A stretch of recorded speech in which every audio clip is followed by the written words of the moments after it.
Medicine.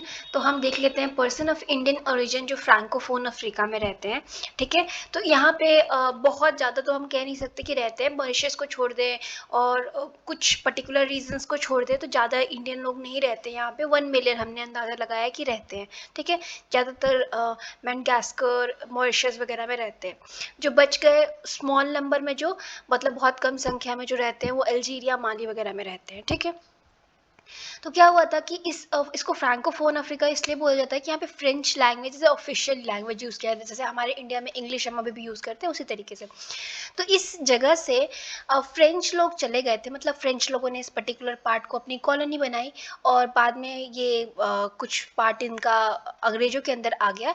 लेकिन एक यहाँ पे काइंड ऑफ पॉलिसी थी, जिस पॉलिसी के हिसाब से ये था कि आप जो फ्रेंच कल्चर छोड़ के वहाँ पे गए हैं तो ब्रिटेन वाले उसको चेंज नहीं कर सकते हैं, ठीक है। और जो लोग वहाँ पे रह रहे हैं वो भी चेंज नहीं कर सकते। तो इंडिया के जितने भी लोग मॉरिशस वगैरह में रहते हैं, सबसे ज़्यादा मॉरिशस में ही रहते हैं, ठीक है। उनकी आइडेंटिटी ख़त्म हो गई है क्योंकि वो पॉलिसी होने की वजह से, फ्रेंच जो पॉलिसी थी कि आपको इन्हीं में मिल के रहना है, तो इन लोग पूरे फ्रेंच कल्चर वाले हो गए। जैसे कि फ्रेंच भाषा बोलना, ड्रेस, तरीका, बातचीत, मैनर, सब कुछ एकदम फ्रेंच हो गया है, ठीक है।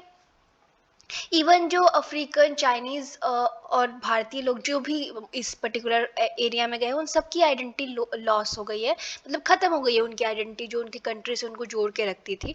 केवल रेशियल फीचर्स हैं, जैसे कि आपका फेस, चाइनीज़ लोगों का फेस अलग दिखता है, इंडियन का अलग दिखता है, अफ्रीकन्स का अलग दिखता है। वही वही एक फैक्टर है जो आपको देखने को मिलेगा यहाँ पे। काफ़ी ज़्यादा नहीं, मतलब ठीक ठाक संख्या में गुजराती हमें ट्रेडर मिल जाते हैं इस एरिया में। एंड कुछ इन लोगों ने थोड़ा बहुत अपना कल्चर बचा के रखा। उसके बाद अगर हम बात करें मैडागास्कर की, तो यहाँ पे 25,000 इंडियंस रहते हैं। गुजराती ज़्यादातर रहते हैं और ज़्यादातर व्यापार करने के लिए आए थे 19th सेंचुरी में, ठीक है। मर्चेंट का इन लोग का दुकान है, मतलब, और यहाँ पे मर्चेंट कम्युनिटी ही रहती है और ये लोग बहुत अपना सोशल प्रोफाइल लो रखते हैं। एंड लेकिन सोशल लो, मतलब अपना सोशल इतना, मतलब हर जगह अपना प्रेजेंस नहीं दिखाते कि हम इंडियंस है। बट ये जो 50% वहाँ की इकोनॉमी है, यही लोग कंट्रोल करते हैं, ठीक है।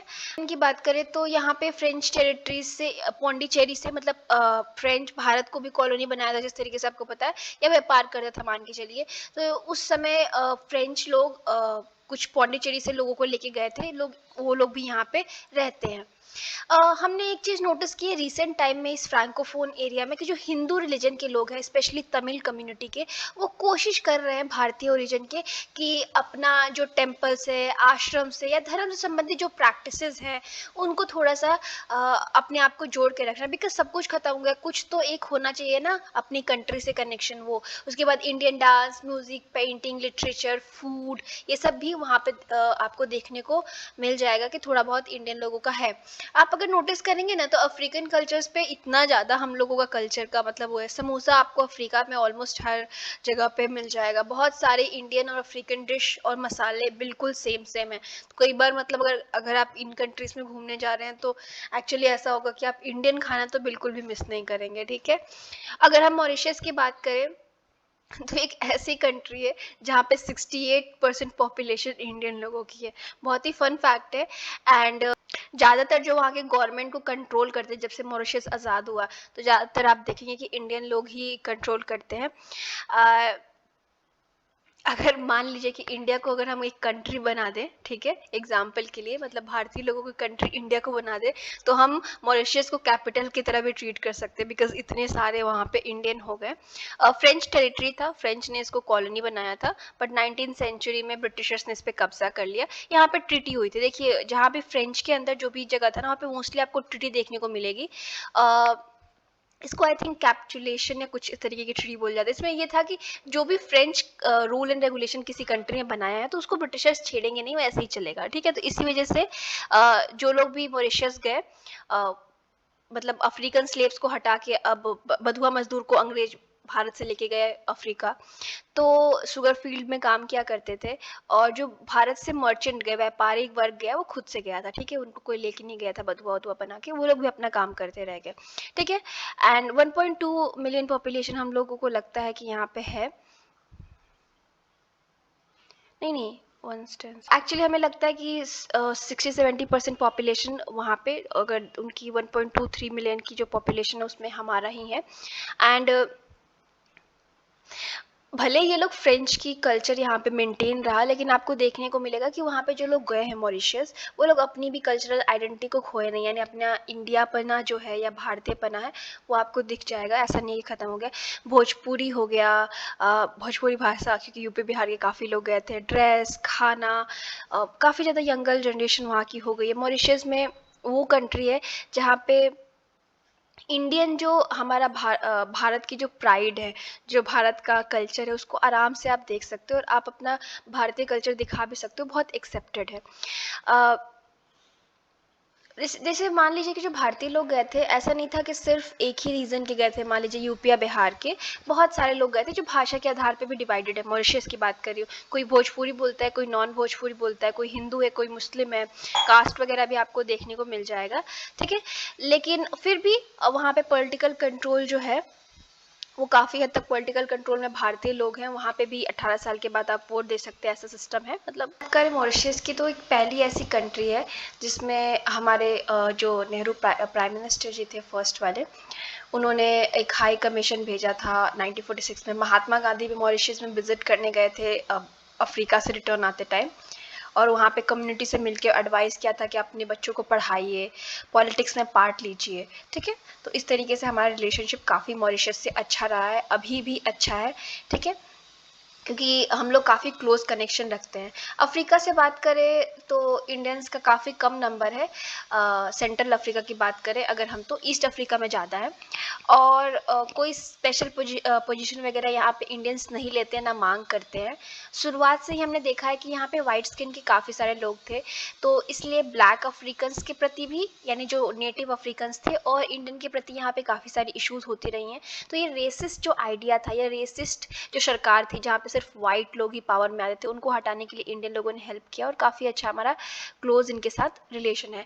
अगर हम आइडेंटिटी इशू की बात करें, PIS की, तो अफ्रीका में हम बात करें कि अफ्रीका में हमने क्या देखने की कोशिश की गई है कि जो यूरोप से लोग आए थे, ठीक है, अफ्रीका में बसने के लिए, और कंपेयर किया जाए इंडियन से जिनको बधुआ मजदूर बना के लेके गए थे, या इंडियन जो खुद भी गए थे, तो इनके साथ कभी इक्वालिटी वाला सिचुएशन वहाँ पे नहीं आया, क्योंकि जो वाइट लोग थे वो हमेशा ब्लैक जो अफ्रीकन्स थे और ब्राउन जो इंडियंस थे या एशियन थे, उनको उसके प्रति उन लोगों का एक नज़रिया बेकार सा रहा करता था, या ऐसा नज़रिया निचले तबके से इनको देखा करते थे। तो जब कॉलोनी जो गवर्नमेंट्स थी, यानी ब्रिटेन हो गया, फ्रांस हो गया, इन सबको हटाना था, ठीक है, तो इंडियंस या जो ब्राउन और ब्लैक दोनों लोगों ने मिलके उनके खिलाफ आवाज़ उठाई, ठीक है। उसके बाद अगर हम बात करें सेकेंड चीज़ की, तो आज़ादी के बाद क्या होता है कि कहीं किसी किसी कंट्रीज़ में तो एक्सपीरियंस काफ़ी अच्छा रहा है इंडियन लोगों का, लेकिन कहीं आपको देखने को मिलेगा कि इश्यूज आती हैं कंट्रीज़ का। जैसे कि हम एग्जांपल ऊपर पढ़े हैं, उगांडा वगैरह का जो इश्यूज हुआ था इंडियंस के प्रति। उसके अलावा भी अगर हम मोस्ट ऑफ कंट्रीज़ की अगर बात करें, तो इंडियन लोग भी कम मतलब उसमें उन लोगों की लाइफ में इंटरफेयर करते हैं, वो लोग भी कम ही करते हैं, ठीक है। इवन अगर बात करें कि इंडियन जो रहते हैं वहाँ पे, जब उनको ऑफ़र भी किया गया था कि इंडिया में आके वो सिटीजनशिप वगैरह ले सकते हैं और, पर इंडियन लोगों ने वहीं पे रहना ज़्यादा बेहतर समझा।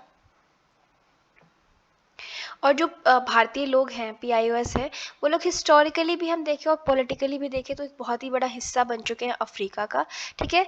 तो अगर हम बात करें तो ये सरप्राइजिंग नहीं होगा कि वो वहीं की गवर्नमेंट को सपोर्ट करते हैं और इम्पोर्टेंस देते हैं, ठीक है। तो ये सब मेन चीज़ें हो गई।